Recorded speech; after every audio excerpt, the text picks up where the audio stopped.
Hola, ¿qué tal? ¿Cómo estáis? Mi nombre es Ana y esto es Bienestar Consciente. En este episodio vamos a continuar trabajando sobre el libro Dejar ir. Este episodio, y todo este canal está dedicado especialmente a mi madre, que a pesar de sus férreas creencias y de su educación, está abriendo su mente a nueva información y ha comenzado a asumir la responsabilidad en lo que le sucede. En episodios anteriores ya vimos que dejar ir era el cese fulminante de la presión interna que sentimos y que va acompañada de una sensación de alivio y ligereza. Se trata de soltar la energía de emociones y sentimientos conscientemente, con frecuencia y a voluntad, haciéndonos responsables de lo que sentimos, entrando en un estado de entrega libre de emociones desarmónicas y de conflictos internos. Y para aprender a soltar, el primer paso es permitirnos sentir sin resistirnos, siendo conscientes del sentimiento. Dejarlo seguir su curso sin modificarlo, observarlo sin juzgar. Al dejar de resistirnos, la energía se va disipando. Se trata de incorporarlo a nuestra vida y practicar. A medida que vamos observando y vamos soltando, vemos que a veces la energía de los sentimientos vuelve. Y esto es así porque hay gran cantidad de energía reprimida que necesita ser reconocida. Recordad que hablamos que una de las formas de gestionar nuestros sentimientos cuando no podemos enfrentarlos era la represión y la supresión como formas de taparlos y mandarlos al inconsciente. Otra forma de gestionarlos era la negación, cuando no aceptamos esos sentimientos en nosotros y los proyectamos en los demás. Y otras formas eran la expresión y el escapismo. Esa presión interna de la que hablamos es el resultado de toda esa energía negada, reprimida o suprimida que necesita ser reconocida y liberada. También vimos que nuestra memoria clasifica los recuerdos en base a los sentimientos asociados, no en base a los hechos, que son neutros. Un solo sentimiento puede generar miles de pensamientos asociados.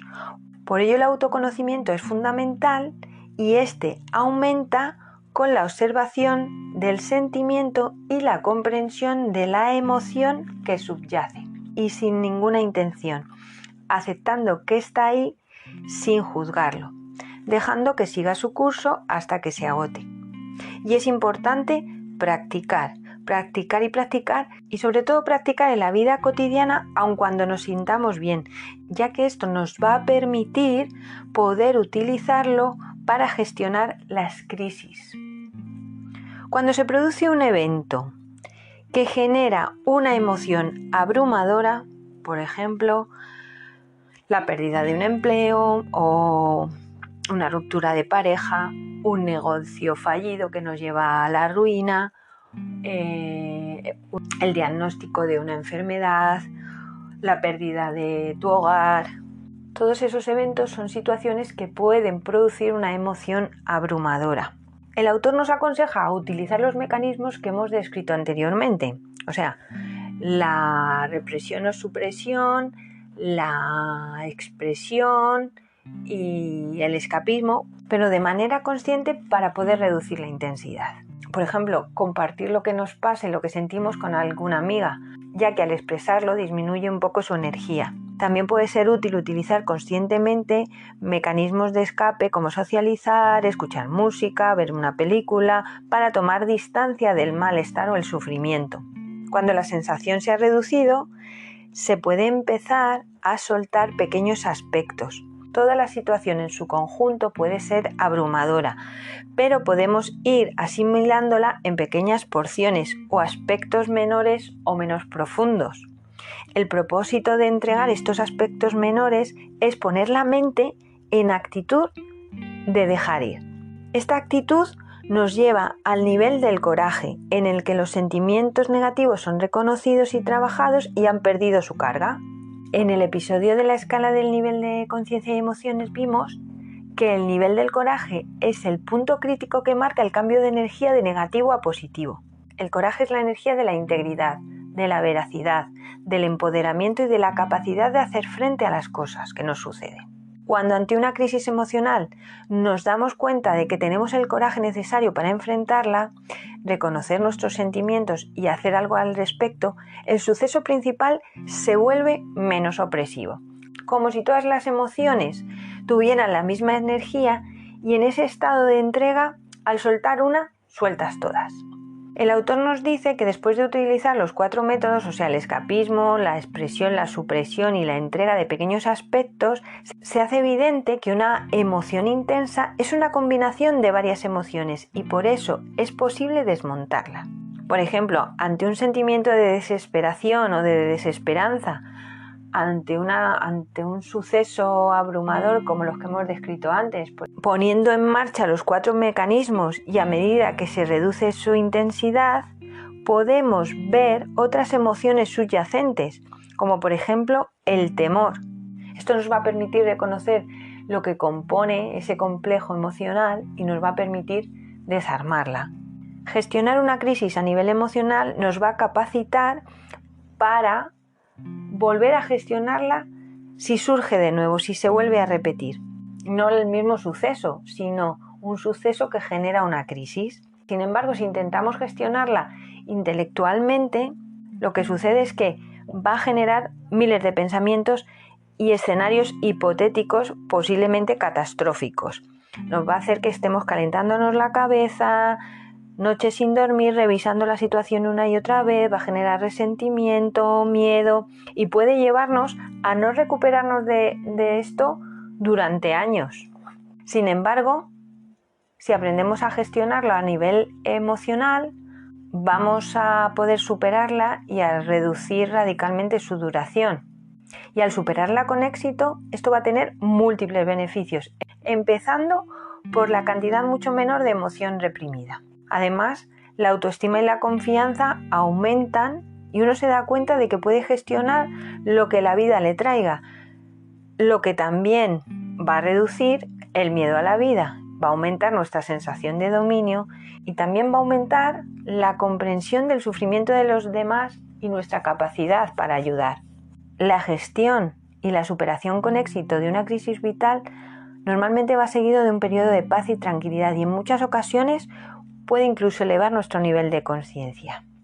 Sin embargo, podemos darnos cuenta que en nuestra vida hay restos de crisis vitales sin resolver y los pensamientos y sentimientos asociados a esos sucesos colorean nuestra percepción. Muchas veces estos son desarmónicos y nos bloquean.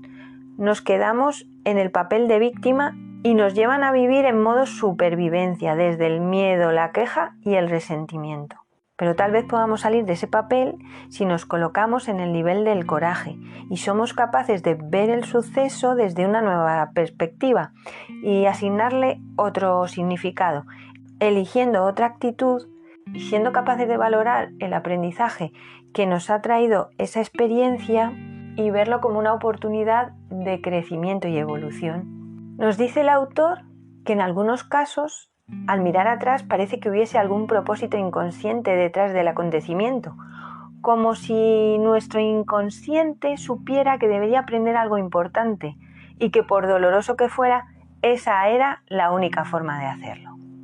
Como si fuera la experiencia que mi alma elige vivir. Se podría hablar también del concepto de karma y de vidas pasadas, por ejemplo, en las miles de sesiones, consultas y curaciones que realizó el psíquico Edgar Cayce. Edgar Cayce accedía mediante un estado de trance a la información almacenada en el Akasha. Encontraba que la causa a muchos problemas de salud, de relaciones o de crisis vitales de las personas que le consultaban a veces estaban en esta vida, pero en otras ocasiones se encontraba la causa en vidas anteriores. En este caso, la vida ponía a las personas en situaciones que proporcionaban un aprendizaje que no hicieron en vidas anteriores. Como decíamos antes, eran experiencias que su alma elige vivir para hacer ese aprendizaje. Pero bueno, este es otro tema del que ya hablaremos en otro momento. Ahora estamos tratando de gestionar las crisis vitales y sanar el pasado con nuestras propias herramientas de una forma sencilla. Las crisis vitales a menudo nos llevan a mirar nuestra sombra y a familiarizarnos con ella. Son todos aquellos pensamientos, sentimientos y conceptos reprimidos con respecto a nosotros mismos que no queremos afrontar y que mantenemos en el inconsciente. Es a lo que Jung llamó la sombra. Cuando la llevamos a la conciencia, la reconocemos y vamos soltando, ya no funciona de forma inconsciente y pierde su poder. Todo ese proceso de gestión de crisis, de sanación del pasado y de reconocer nuestra sombra nos hace ser más comprensivos y más compasivos con nosotros mismos y con los demás. Aceptamos desde un nuevo paradigma lo que nos sucede y nos lleva a una mayor sabiduría y a salir del modo de supervivencia y del rol de víctima, y volvemos a conectar con nuestra verdadera esencia, asumiendo nuestra responsabilidad y nuestro poder. Porque el miedo en el modo supervivencia es la base de todas nuestras limitaciones y todos nuestros problemas. Uno de los beneficios de la crisis vital es la mayor autoconciencia. Contemplar nuestra vida nos va a permitir evaluar creencias, valores y el rumbo que hemos tomado. Mi vida de hoy es el resultado de mis actos de ayer y mi vida del mañana será el resultado de mis actos de hoy. Nuestra elección determinará nuestro futuro. ¿Qué elección decides tomar?